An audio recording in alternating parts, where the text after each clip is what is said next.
Well, hello everyone, welcome. My name is Jennifer Barron-Prawl, and I am a project manager for the Southwest Mental Health Technology Transfer Center. I'm really pleased to be your host today for this webinar. Today's presentation is titled Developing and Supporting the Boundaries You Need and is facilitated by Sarri Gilman.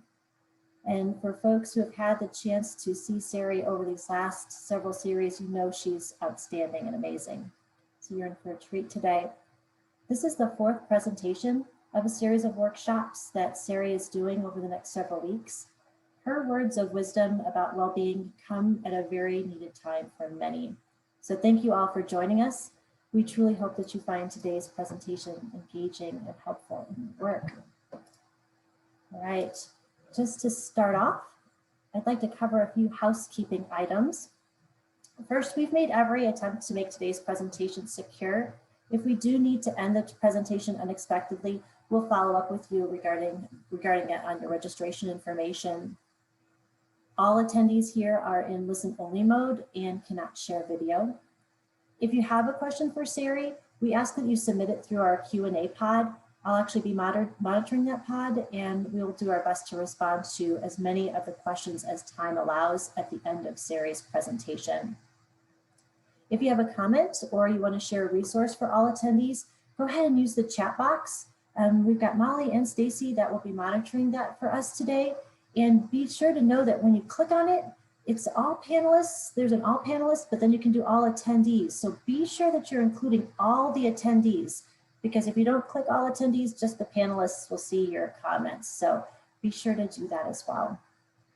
Okay, this event is closed captioned. So you can press the little CC button on Zoom to access that resource.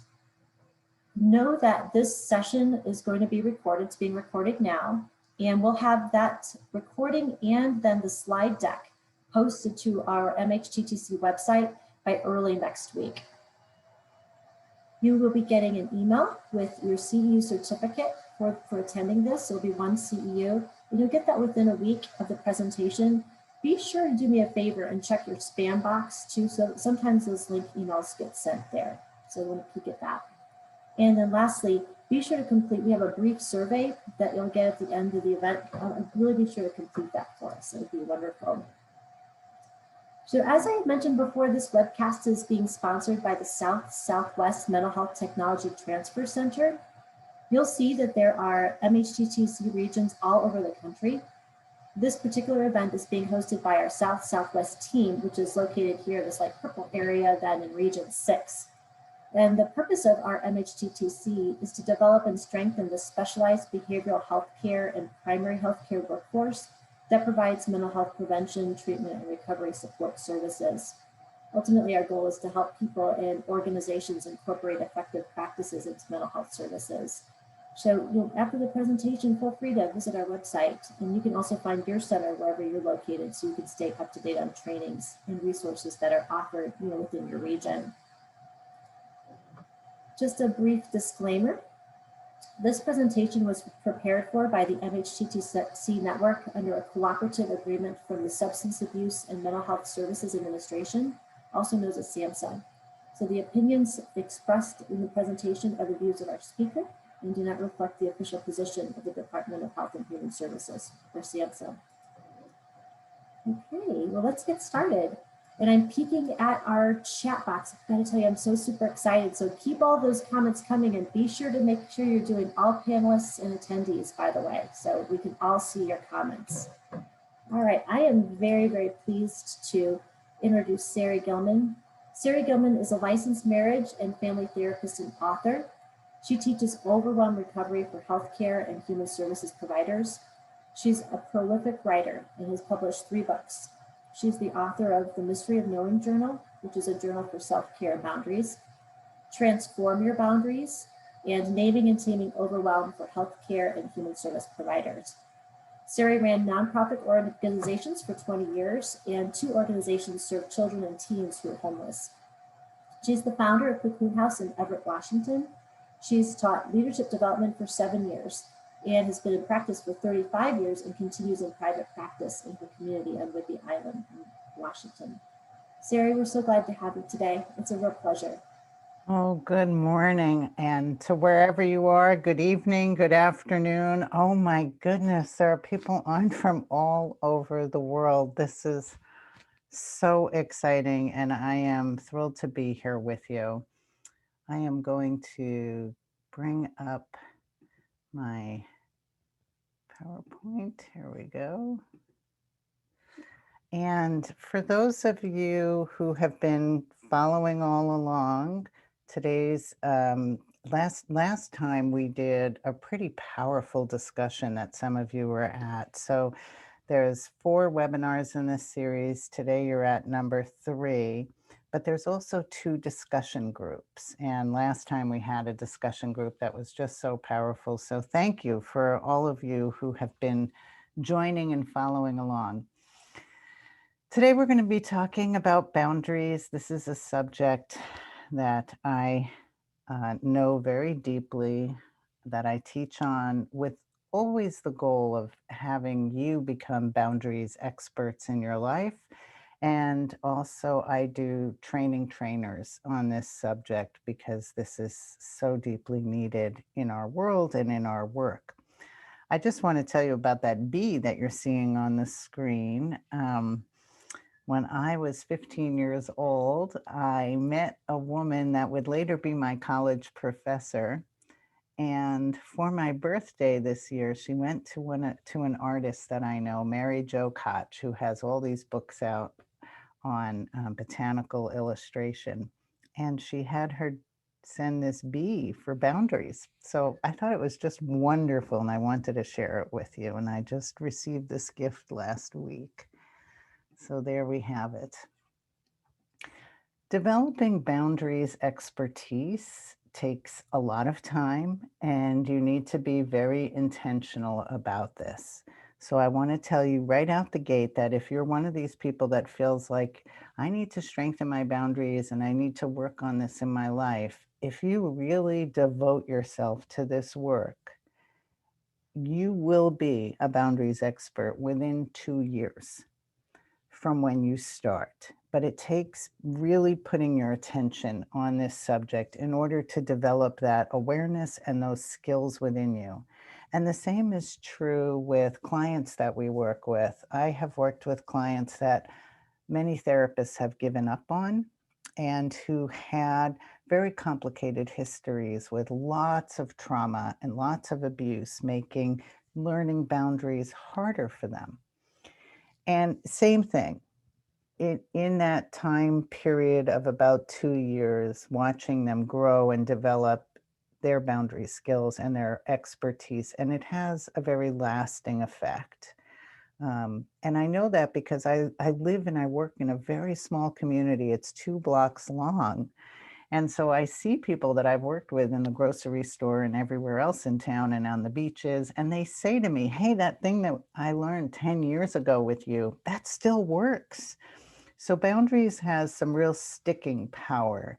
Once we learn the skills, people don't slide backwards. But there are times when your boundaries feel stronger and when they feel weaker. So um, I'm going to cover a lot today, but honestly, we are doing an hour on a subject that I can probably spend months on with you. And in fact, when I train trainers, I do spend more time on this. So I want to tell you right out the gate that if you are one of these people that is like, this is a subject I'm passionate about and I really want to get my hands around and I want to learn it in a deeper way, I have a course on my website at sarrigilman.com. I usually don't advertise anything during this session, but this is important because if you really want to go deeper in boundaries, I have a course online that you can download, and you get 20% off if you're part of this series. So at checkout, you just put in Texas as all in capitals, and you'll get 20% off the course bundle. So that, and there, I put everything in that bundle. So you can spend hours and hours really diving into every segment. So here we go. Let's start with what are boundaries. I like to keep the subject of boundaries simple because it is so complicated. And I like to teach from a simplifying perspective so that people understand it. So boundaries are really just your yeses and your nos. That's it. Same is true out in the community. Community boundaries are about what's a yes and what's a no. I'm not saying that you have to agree with all the boundaries. I'm just saying that that's what it is. And that is true all over the world and in all different cultures. It is your yes and your no. I think of boundaries in terms of developmental steps of how we understand and how we learn them. So the first step is self-care. And if you've been part of this series, you know that we've been talking about that in the series. So this is why, because this is kind of where some of these pieces all start coming together. So boundary work actually doesn't begin with relational work, like how do I set boundaries with my ex and how do I set boundaries at my job? It really begins with yourself. And how do you hold boundaries around what you need? So it is self-care. And then as part of self-care, I teach something called recognizing the 7 patterns. And we're going to get into the 7 patterns in this session. But there are patterns that each of us use and that cultures use to kind of um, affect how you establish your boundaries. And we all start falling into different patterns. And then once you kind of start using that pattern, you can kind of get stuck in that pattern. And so part of boundary work is recognizing what patterns you're using and what other choices you have instead of just that pattern. So we're going to dive into that today. The next developmental part of understanding boundaries, once you have the self-care piece going and you're actually doing it, and then you're working on your 7 patterns, then we get into all the feelings that are coming up. Because when you establish boundaries and work with boundaries, people get lots of feelings about setting their boundaries and about dealing with other people's boundaries. And so we have to work with feelings. Then, once we get into you understand how to care for your feelings, you're doing your self care, you're working on your 7 patterns, now you're ready to look at relationships. The problem is, a lot of people go into therapy and they start right on relationship and they're not ready. That's like going, off to a really difficult place to start. So, take people back to, yes, they may come in with a relational struggle, but let's first make sure they have the foundational skills so that when they start working with boundaries in relationship, they have the foundation underneath them to manage through those situations, which they won't have if we haven't done those basic steps first. And then the final step is extreme boundary challenges. Okay, there's a lot of material in extreme boundary challenges, and honestly, I do a whole weekend with people just on that one subject. So it's a dense subject, but extreme boundary challenges is often why people come to therapy because they're dealing with very deep situations and they don't have the skills. It's like being up on Mount Everest and you're wearing flip-flops and sandals because you don't have the skills to deal with the situation that you're in. And it's not your fault. Some of us were born into extreme challenging situations where all the boundaries are very challenging around us. And there's a lot to manage, and there's often a lot of caretaking involved in these situations. But people need very specific skills.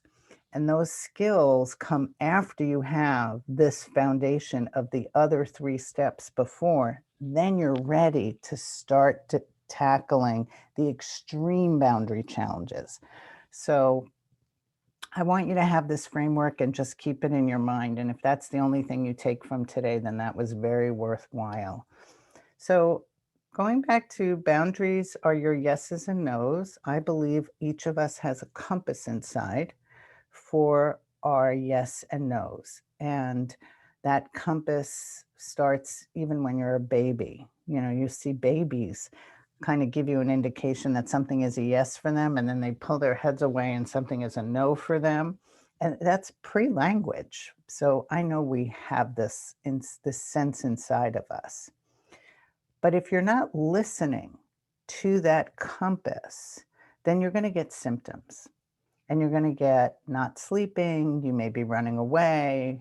This is where we may see excessive drinking, high risk behavior, depression, and anxiety. Now, I know that depression and anxiety can come from lots of other places. So I always say this with a disclaimer, but it can also come from not listening to your inner truth, your real yes and your real no. And that can also cause depression and anxiety. And so take a moment and just think about symptoms that you get when you ignore your yes and no. And if you want, you can pop those in the chat. We're not going to do anything with them. I just want you to acknowledge them. I'll tell you one of mine. When I ignore my yes and no, um, I can't turn my neck. My neck like freezes up on me. And if there was something that I'm doing that I really should have said no to, and I wanted to say no to, and I wish I said no to, my neck gets paralyzed. And then I can only turn my body like this. And that usually lasts like 4 or 5 days. So I get shoulder pain and neck pain. Some of you may get migraines. Some of you may get extreme stomach pain when you're in a situation where you're saying yes and you really wanted to say no. So take a moment and list in the chat some of the, um, is it the chat or the Q&A, whatever it is you have on your screen. Go ahead and just list some of the symptoms that you get. And if you have questions about this, we are going to gather up the questions at about a quarter of, and I will do Q&A. Really important to know that there's always consequences when you say yes and when you say no. And when you have to make decisions, when you come to crossroads in your life, when clients that you work with are coming to crossroads in their life, it's really important to explore what will be the consequences of saying yes and what will be the consequences of saying no. Sometimes we have consequences in our mind, like nobody will love us, um, that are pretty extreme, that might not actually be truthful. So it's helpful for us to explore that. And sometimes there really are very serious consequences. And what we're doing when we set a boundary is first we have to choose between which set of consequences can we live with and tolerate. And sometimes the consequence may be somebody stops talking to us. Another consequence can be how much more do we have to shoulder and carry if we say yes? So it's often this sort of seesaw of how do we manage the consequences that are going to come no matter which way we go. But here's the thing. If you're not setting your boundaries and clarifying what's a yes for you and what's a no for you, somebody else is going to do that for you. So I think this is deeply important to look at, and to look at how do we tolerate dealing with our consequences. And I understand that when you take this on a much larger level, there's all kinds of political issues involved in everything that I'm talking about today. I'm going to invite you to hold this in the personal frame, because I believe that a lot of the issues and struggles that we have on the planet are because we don't know how to manage boundaries and how to respect each other and how to deal with our yeses and our nos. And so, because of that, we have a lot of planetary difficulties and we have a lot of human problems. And so, I don't think we're ready to tackle sort of the size and scope of all of that in this setting right now for today. I just want you to take it on the very personal level of how do we work with ourselves and how do we work with others in their own relationships and their personal smaller world of what they're navigating. and then how they want to connect with others and deal with maybe advocating for change and how they connect with others to establish boundaries, because you can't really make those changes unless you connect with others. So in this series, I have talked about self-care, and it is the foundation of boundary growth. And I went very briefly over how to create a self-care wheel and how to dive into self-care. And I will tell you that just getting people to the point of doing some self-care has been the foundation of change for many, many people that I've worked with. It has been the life-saving thing. So even if people don't get all the way through all those boundary stages and they just get through the self-care step, that very beginning one, you have worked on something that is going to be life-changing for someone else. If you need some depth on that, I have a free course right now up on my website on how to create a self-care wheel with people. I just recorded it recently. Some of you might have even been there. And it's free, and you can use it with your clients. You can share it. And it takes you into how to make this wheel. And I teach it as a wheel because it's not linear. We're always coming back to basics with our self-care when we go through struggles and we need to work on our foundation skills. And if some of this language is getting lost upon you, because this is your first time joining us in the series, go back and watch recording 1 and 2, which are free and they're available and online. So that'll bring you up to speed. All right, let's talk about the 7 patterns that I was saying that go with self-care. Okay, so the 7, here they are. We grow up with input and we adopt a very specific pattern. Some of you may adopt more than one pattern. You might be using 3 or 4 of these. And what I have noticed is people that have gone through significant trauma and abuse often have multiple, maybe all 7 of these patterns that they're dealing with. And so at the very beginning of working through the patterns, we need to take our time and go slow and work on recovery in each of these patterns before somebody can move to establishing boundaries with other people in their lives. They have to be able to do this inner work with the patterns. So you can take this and apply this with your clients. And you can right now apply it with yourself. For a long time, let's go through the patterns. So the first pattern is workaholic. They're in no particular order. I was a workaholic much of my life, so I know this pattern really well. And what helps me now is it's not that I'm trying to like never work. It's that I just have to bring balance when I work so that I'm not tipped over into workaholism where I'm working right through the weekend into late at night and I'm never stopping and never taking time for fun. So it's about how you bring balance to your pattern. That is what recovery looks like in these patterns. Your tendency towards them isn't going to go away, but you have to stay aware of them and bring balance to them. The next pattern is caretaker, and most people in the helping professions have a tendency towards this one. So I was also a workaholic caretaker, and at one point in my life, I actually had newborn baby twins, my daughters. They were a year old when I opened up a nonprofit organization and a youth shelter and started searching for all the resources for the youth shelter and then running the shelter. And I did that for years, but for the first 2 years of setting all that up, I wasn't paid. I was such a workaholic caretaker, you didn't actually have to give me money back then to work. So that's like an extreme description of what these patterns can look like in somebody's life. But when you're working with people, you can see these patterns gone wild in people's lives. So protector is when a person acts like a shield, and they often shield people from seeing the truth. So they lie and they cover for someone else that might be having an affair, the boss. They lie and they cover for maybe their partner who is an alcoholic or who might be abusing them. So protectors tend to use their boundaries not to protect themselves, but to protect somebody else. And in doing so, they are left completely vulnerable.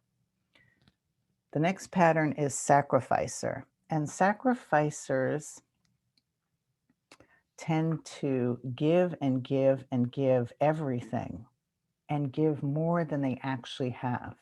Sacrificers tend to live in a in debt status where they actually are in debt. They owe money. They don't have what they need for food for the week. They don't have what they need, but they have taken everything that they have and they've given it to someone else so that the other person is doing very well and they have more than enough. So that's kind of what sacrificer pattern looks like. The lover is someone, I bet every one of you has a friend like this. The lover is someone who loves and gives and never feels loved in return. This is different than the sacrificer. The lover never feels loved in return. This is the person that says, I don't know, I keep picking these people and I love on them and I nurture them and they never love me back. So they're always chasing after love. The isolator is someone who says, maybe they're an introvert and they like to be alone. And introverts can end up as isolators, but not always. But an isolator is like they've isolated so much that now they're saying they've gotten to the point of being lonely. Like they don't want to be this alone, but they can't reach out and create any connection because they've avoided everyone for so long. And then there are numbers. And numbers are people who can't bear feeling whatever they're feeling any longer. And so they tend to cover up and work at changing their feelings with drugs, alcohol, shopping with huge bills, gambling. Numbers are trying not to feel what they're feeling. And they have a lot of ways of doing this. One time I was teaching this and somebody raised their hand and said, when I get home from work, I drive my car in circles until I run out of gas because I don't want to go home. Is that a form of numbing? And I said, yes. So numbing can show up in a lot of different ways. It could be the Netflix binging. Now, some of you are going to say, but Sari, I need my numbing. This helps with everything I've been dealing with. And that is true. So there is something called a little bit of this could be good. Too much of it, and you end up out of balance and you end up not being able to set your boundaries because instead you're reaching for this pattern. So as an example of that, when I was a workaholic caretaker, I would work and work and work, and I wasn't looking at the boundaries I needed for my own self-care, when I needed rest, when I needed playtime, when I could do other things. I couldn't reach for them. And by the time I stopped working, I was exhausted. I was too depleted to do anything else. So I had no energy left for my life. So I didn't set boundaries on my working. And so these patterns become a very rich ground to work with yourself and others on boundary recovery so that you can strengthen your inner boundaries, work from a place of balance with these so that you're not out of balance. And then once you've recovered from these patterns, meaning recovery being you keep them in balance, then you're able to move on in some boundary work. So let's move on to the emotional part. So I know when people are dealing with emotional struggles with boundaries because they say one of these four things: I can't, I feel guilty, I should do this, and I'm afraid. If I hear any of those four sentences as starters when people are talking about needing to set a boundary in their life, then I know we're dealing with the emotional minefield. And so what I teach people is to separate their feelings from their boundaries. That's the little chart that you're seeing on the screen. So I like to work people through what's the situation that you're dealing with? What are the feelings that you're having? What's the boundary you need to set? And how can you cope with the feelings and still hold the boundary? This is pretty complicated work, as you're hearing me say it, but this is necessary work for boundaries. So rather than letting feelings be your guide to how to set your boundary, well, you may never be comfortable setting boundaries. Like, I'm very experienced at this. I'm considered an expert at this. And I say that word with a lot of humility because I have worked to earn that hard.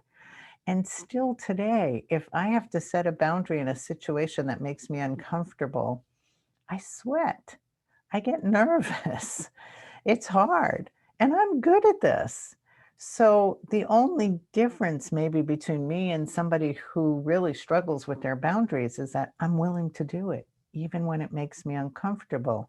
And I'll take care of my anxiety, my discomfort separately from my boundary, but I will take care of my boundary and make sure that I'm handling a situation with clarity around where my boundary needs to be. And when you let your feelings determine where all your boundaries are, you end up in an emotional cyclone because your feelings cannot guide you through the cyclone, because it's not only your feelings that you're dealing with, you're often dealing with everyone else's feelings about your boundary as well.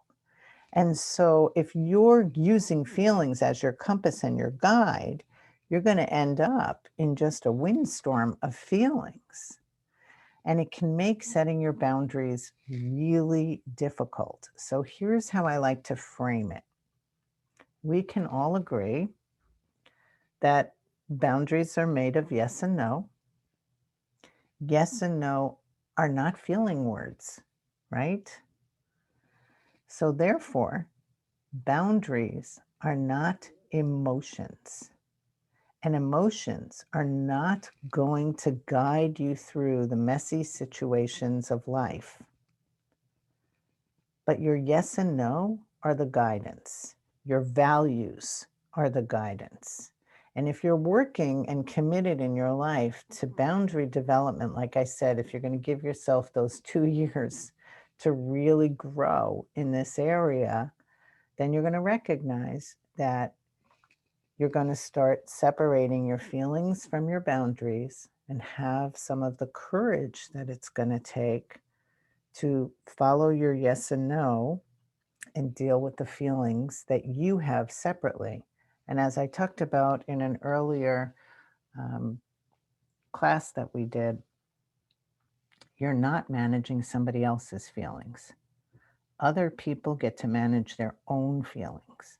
And so when people get angry about the boundary that you have, that they get to deal with their own anger. That's not yours to take care of. It's theirs to take care of. So one of the feelings that's really hard for me to deal with is disappointment, because I was raised by my grandfather and he often used his disappointment was enormous, and it really made me feel like I needed to take care of him whenever he felt disappointed. And so I couldn't establish my boundaries. But as I established my boundaries, even today, I get worried about disappointing people. So when I'm going to set a boundary and that fear comes up and that feeling comes up, I say, you may find this disappointing, but I'm not able to say yes to that. I'm going to say no. So I call out the emotion that I am struggling with the most, and I bring that to the forefront. Now, the thing about other people and boundaries that's really important to understand is other people do not maintain your boundary. Other people just show you how strong your boundary needs to be. And other people, even when they love you, will try to manipulate your boundary. So just because people are pushing on your boundaries and you've said no, and then they've asked you again and again, doesn't mean that you did it wrong. I get all these emails from people saying, I thought I set my boundary, but they keep pushing on it. Yeah, then you're doing it right. And if you notice that people are pushing on you, then you're doing the work, because you should notice that people are pushing on you, because that's how human beings are, even when they're very close to you. And so expect people to do that. And then you just have to strengthen and hold where your boundary is without caving in. So think about if boundaries are an issue for the clients that you work with. And how can you remind and encourage people around you to have boundaries? And are your boundaries at work clear or unclear? And when your boundaries are being pushed at work, can you talk about that boundary? Is it safe to? So I consider boundary work being that place where we are just as curious about other people's boundaries as we are about our own. So that it is definitely always a discussion and a negotiation about how can we make things a win-win for everyone, but not if we don't talk about it. So now let's move to those extreme boundary challenges. I told you this is going to, I'm just hitting the highlights so fast here. So it's not your imagination if this feels like a lot is coming at you. Okay, extreme boundary challenges. This is what brings most people into therapy. There are really 7 extreme challenges, but the first 6 are trauma and stress. So just think about what our country has been through. Think about where Texas is today. Um, People are in extreme boundary challenges anytime we go into trauma and stress. When people are struggling with addiction, they're not really good at establishing boundaries or at listening to anyone else's boundaries.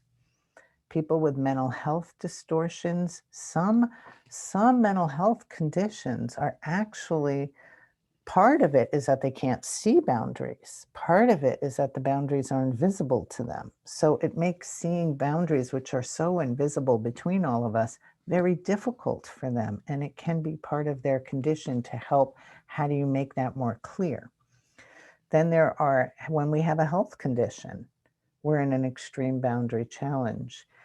And an example of that is, if you've ever been diagnosed with cancer or someone you love, when you go to have treatment, sometimes they give you choices and they say, well, do you want this kind of treatment or that kind of treatment? And everything is left up to you as the patient. And you may not have enough information to make a decision, but you have to say, as you go through healthcare issues, what's a yes for you and what's a no for you. And that's a lot of decision making and a lot of pressure on your compass. And you may not even feel qualified. And so it becomes extremely challenging. And then there may be family members and what they want for your health issue. And so your boundaries are just being pushed on all over the place. And if you are dealing with people who have wealth and power, now, not all wealthy people are like this, and I work with a lot of wealthy people.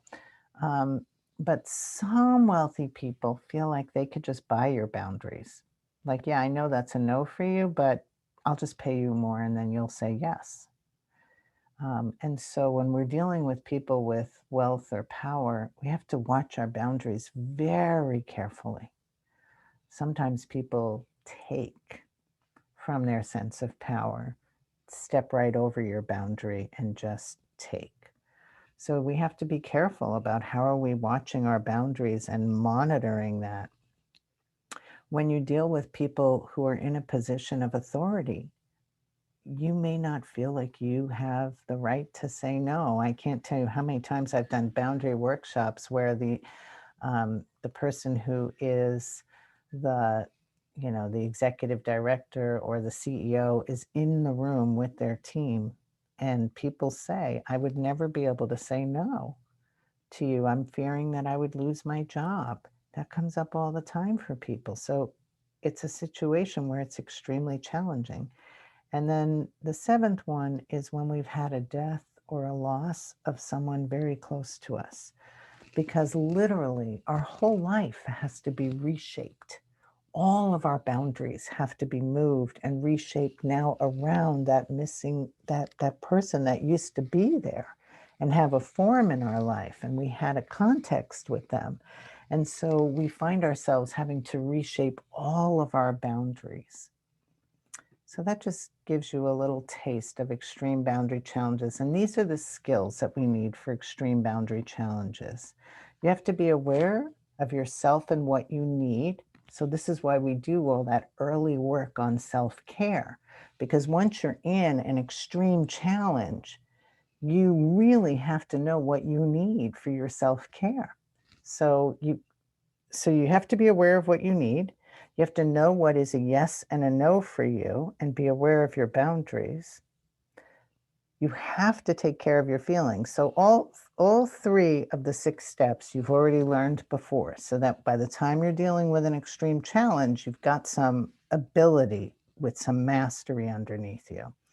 And now we get to what's necessary in an extreme challenge, in addition to all those skills, is you have to define your responsibilities. Whenever you're in an extreme challenge, you have to decide what you can and won't be responsible for, because extreme challenges come with challengers, and challengers tend to dump responsibilities onto other people in an extreme situation.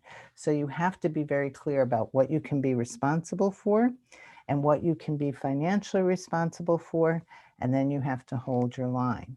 You also have to define your time boundary. When are you going to deal with it, and when do you take a break from it? When are you available? When are you not available? And protect access to yourself. So all of us have been working in an extreme challenge all through the pandemic, all through it. And so these skills of how do we define our responsibility? How much can we be responsible for? How can we be very clear about our financial responsibilities? Because some of us have been in families where, people have lost their jobs and they need our help. How do we define our time boundary and when we're available in the pandemic to work with others? And when we're off, how do we protect access to ourselves? I have a colleague who's a therapist, and she recently said, I have to get a separate phone and keep it away from me and not keep it with me on my time off, because I get so many contacts from people still looking for therapy. And it keeps taking me out of my time off, and I need to protect myself with the phone. So, however you figure out that you need to protect access to you is critical during extreme challenges, so that you are defining things clearly. Like, one of the things I protect access to for me is my email. And, I don't check it all through the day because it's just too overwhelming. There's simply too many emails that I get. And so I figure out what my access time is available to look at the email and to respond. And then I respond. And that's, at 2 points in the day, but it's not all through the day because I found it to be too much. So, how do you grow your own boundary expertise? So, you have all those things that I laid out for you to practice and develop and work on your 7 patterns. And if you need a lot of detail on that, you can either take the course that's on my site. The whole bundle will give you hours and hours and hours of depth on this. And I have a book, Transform Your Boundaries, that really focuses just on those patterns, but the same material is in the online course. But how do you grow your expertise? Well, first of all, you work on speaking your truth. You get used to speaking truthfully about what is true for you. And this doesn't mean laying judgments on other people about your truth. It's not your opinion.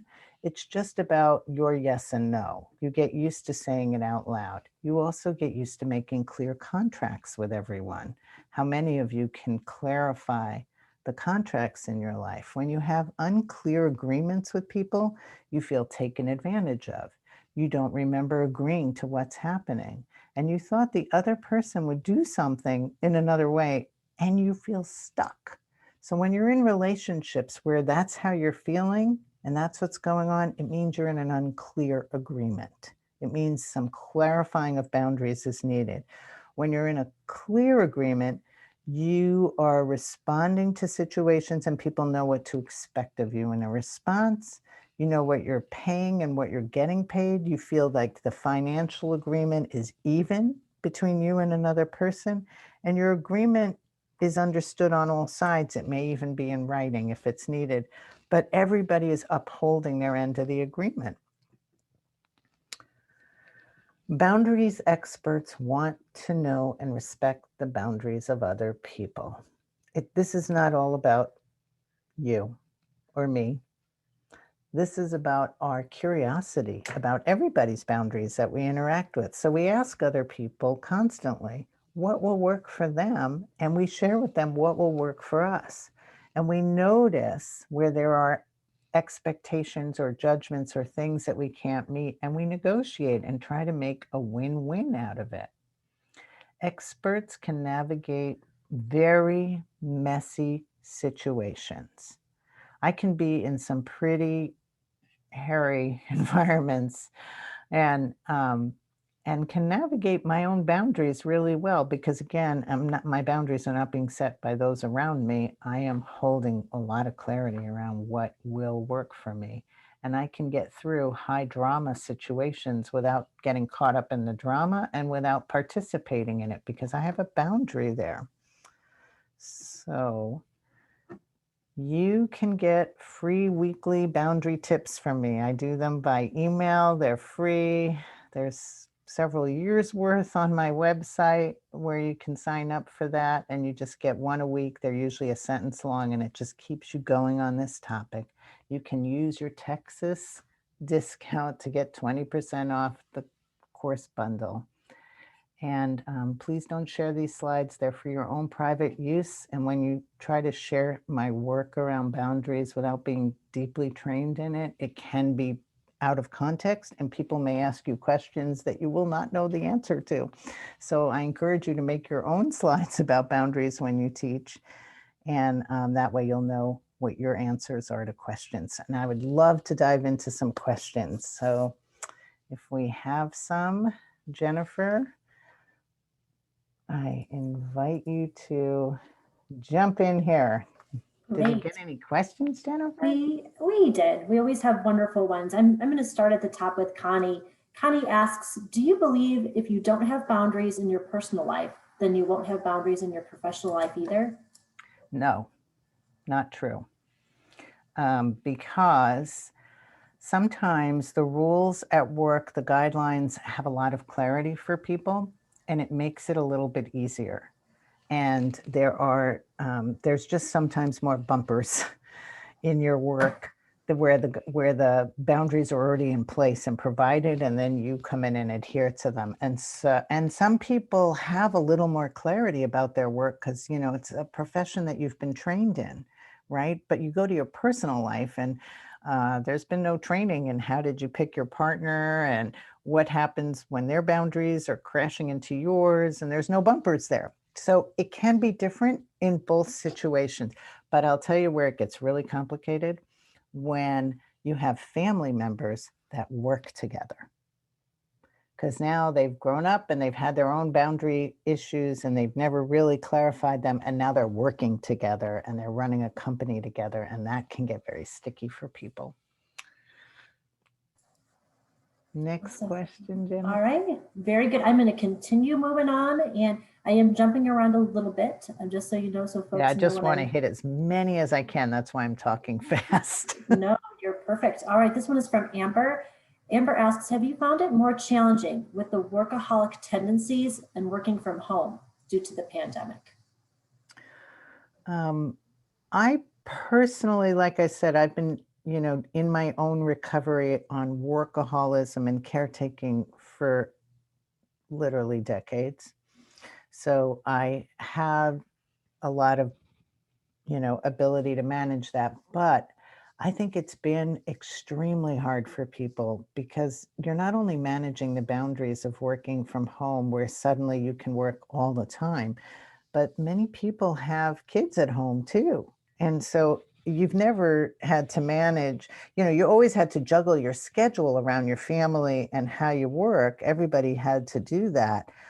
But once you got to the place where you worked, your kids were hopefully in school and they weren't right underfoot. So this is a whole different situation where people are literally working with their kids all the time in the same. So it is very challenging. And I would say this is an extreme challenge because, again, everything about how things run was completely different. And now you have all new responsibilities while you're working at the same time. And you're managing your kids' education in some places where schools are still closed. So, and daycare and all of this. So of course, it has thrown everybody into many more challenges. And there is no perfect way to do that. There isn't like some better way. None of us have been prepared for this. And so your boundaries can't possibly have been ready for this. And so it is about developing the boundaries that you need in order to stay in balance and functional. And maybe you can't do as much as you thought you could do because you are doing so much more on the home front that needs to be managed. So for each person, this is really different.